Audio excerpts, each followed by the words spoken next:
আজকে আমি বানাচ্ছি ছোলে, মানে ঘুগনি বলতে পারো এক রকমের। আমি প্রথমে তেল দিয়ে ফোড়নে আমি জিরা, লঙ্কা, তেজপাতা দিয়ে দিয়েছি। ওটাকে ভালো করে ভেজে তারপরে ফির ওটাতে পেঁয়াজ ফোড়ন দিয়েছি।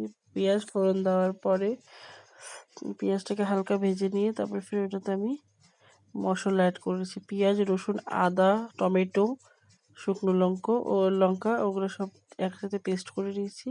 সাথে রসুনও ছিল। পেস্ট করে মশলাটা আমি দিয়ে দিলাম। মশলাটা দেওয়ার পরে আমি ফির লবণ হলুদ দেওয়ার পরে ফির এটাকে ভালো করে নাড়াচাড়া দিয়ে তারপরে এটাতে শুকনো লঙ্কা, একটু জলও অ্যাড করে দিয়েছিলাম। শুকনো লঙ্কার গুঁড়া অ্যাড করছি। অ্যাড করার পরে কাবুলি চানাগুলো আমি দিয়ে দিছি। দেওয়ার পরে ভালো করে কাবুলি চানা দেওয়ার পরে ওটাকে ভালো করে কষিয়ে নিয়েছি। কষিয়ে নেওয়ার পরে আমার ঘুগনি তৈয়ার। এটার মধ্যে আমি দিয়ে দিছি হলো গরম মশলা, কিচেন কিং।